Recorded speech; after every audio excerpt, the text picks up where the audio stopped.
Cycle নষ্ট হওয়ার আর সময় হলো না। এখন এই 3 কিলোমিটার রাস্তা কেমন করে যে যাই, রিক্সা করে যে যাব সে টাকাও তো নাই।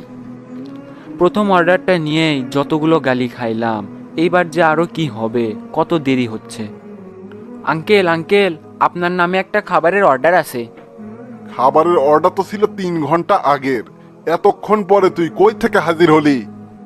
আঙ্কেল, সাইকেল নিয়ে আসছিলাম, আস্তে আস্তে মাঝপথে সাইকেলটা নষ্ট হয়ে গেল, পরে হেঁটে হেঁটেই ডেলিভারি নিয়ে আসলাম, এই জন্যই আসতে একটু দেরি হয়ে গেল। তোদের সব ছেলেপেলের একই কথা, খালি অজুহাত আর অজুহাত। এই জন্যই মনীষীরা বলে গেছেন, বাঙালির 3 হাত, ডান হাত, বাম হাত আর অজুহাত। সরি আঙ্কেল, এরপর থেকে আর দেরি হবে না।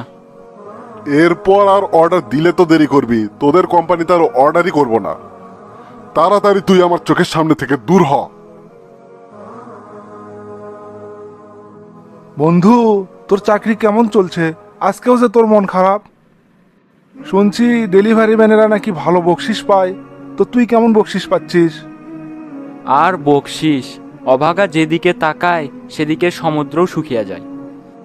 কেন কেন, কি হয়েছে? মানুষের মন মানসিকতা যে এত ছোট, এই কাজ না করতে গেলে আমি বুঝতেই পারতাম না। বকশিস তো দূরের কথা, 5 মিনিট দেরি হয়ে গেলে যে গালাগালি করে, মনে হয় মাটির নিচে চলে যাই। সব মানুষ কি আর সমান রে বন্ধু? ভালো মন্দ মিলায়েই তো মানুষ। তুই তো আর শখ করে চাকরি করছিস না, বিপদে পড়েই করছিস। বিপদের সময় তো কেউ আর 2টা টাকা দিয়ে সাহায্য করবে না, এজন্য এসব চিন্তা মাথা থেকে ঝেড়ে ফেল।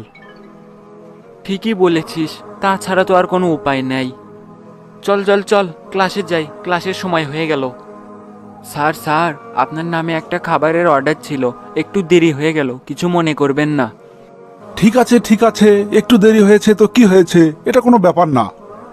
টাইম মতো ডেলিভারি দেওয়া এত সহজ ব্যাপার না। হোটেলে রান্না করতেও তো সময় লাগে, আবার রাস্তাঘাটে জ্যাম থাকে, অনেক ব্যাপার স্যাপার আছে, এরকম একটু দেরি হতেই পারে।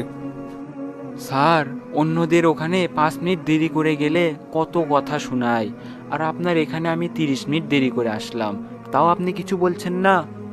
সেটা তো তোমাকে বললামই, ওরকম একটু দেরি হতেই পারে। তা বাবা, তোমাকে দেখে তো শিক্ষিত মনে হচ্ছে, তুমি এই পেশায় কেন? স্যার, আমি আসলে একজন ছাত্র, পড়ালেখার পাশাপাশি ডেলিভারির কাজ করি।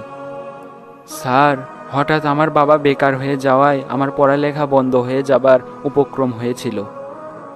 পড়াশোনা চালু রাখার জন্যে বাধ্য হয়ে এই কাজ শুরু করছি স্যার। ও আচ্ছা আচ্ছা, ঠিক আছে ঠিক আছে, কোনো ব্যাপার না। শোনো বাবা, আমি যখন ছাত্র ছিলাম তখন আমিও অনেক কষ্ট করে পড়ালেখা করছি। এক সময় পরিশ্রম করছি বলে আজকে আল্লাহর রহমতে একটা ভালো পজিশনে আছি। তোমার জন্য দোয়া থাকবে, ইনশাল্লাহ তুমিও বড় হয়ে অনেক ভালো কিছু করতে পারবে।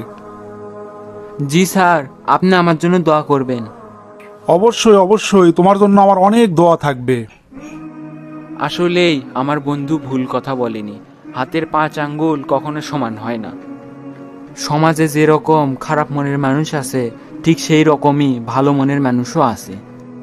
সুপ্রিয় দর্শক মণ্ডলী, আসসালামু আলাইকুম রহমতুল্লাহ।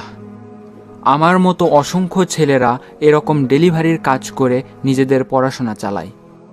বিশ্বাস করুন, তারা অতিরিক্ত টিপস পাওয়ার আশায় এ কাজ করে না। ডেলিভারির কাজ যতটা সহজ মনে হয় ততটাও সহজ না, এই জন্য একটু দেরি হলে তাদের উপর রাগ দেখাবেন না। একবার ভাবুন, শীত গ্রীষ্ম বর্ষা এই সব কিছু উপেক্ষা করে তাদের এ কাজ চলছে প্রতিদিন। আপনার একটু সুন্দর ব্যবহার তাদের চলার পথকে মসৃণ করে দেবে।